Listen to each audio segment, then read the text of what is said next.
ঢাকা মহানগর গোয়েন্দা পুলিশের অতিরিক্ত কমিশনার হারুনুর রশিদ, ডিবির হারুন নামেই বেশ পরিচিত তিনি।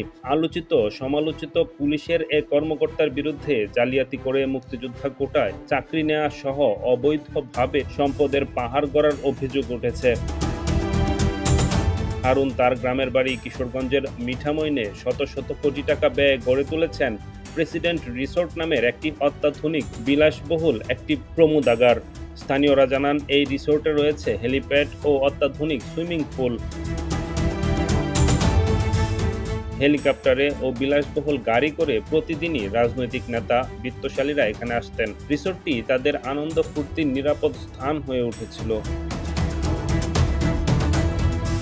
জানা গেছে, কিশোরগঞ্জ জেলার মিঠামইন উপজেলার ঘাগড়া ইউনিয়নের হুসেনপুর গ্রামের এক দরিদ্র কৃষক পরিবারে হারুনের জন্ম। 20তম BCS এর মাধ্যমে 2000 সালে মুক্তিযোদ্ধা কোটায় পুলিশের চাকরি পান তিনি। অথচ তার বাবা হাসিদ ভূঁইয়া মুক্তিযোদ্ধা ছিলেন না।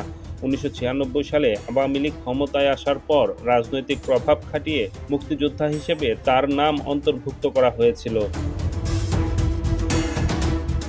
2011 সালের 6 জুলাই সংসদ ভবনের সামনে তৎকালীন বিরোধী দলীয় চিফ হুইপ জয়নাল আবেদিন ফারুককে মারধর করে আলোচনায় আসেন তৎকালীন বিএনপির তেজগাঁও জোনের ডিসি হারুন।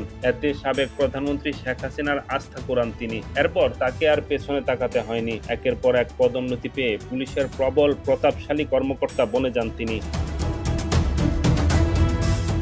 মিঠামইন উপজেলার ঘাগড়া ইউনিয়নের হুসেনপুর গ্রামের 40 একরেরও বেশি জায়গা নিয়ে গড়ে তোলা হয় প্রেসিডেন্ট রিসোর্ট। তার প্রিমিয়াম স্যুটের প্রতিদিনের ভাড়া 20,000 টাকা, সর্বনিম্ন ডিলাক্স রুমের ভাড়া 10,000 টাকা। 2021 সালের 3 সেপ্টেম্বর রিসোর্টটি উদ্বোধন করা হয়। প্রেসিডেন্ট রিসোর্টের ব্যবস্থাপনা পরিচালক হিসেবে দায়িত্ব পালন করছেন তার ছোট ভাই ডাক্তার শাহরিয়ার।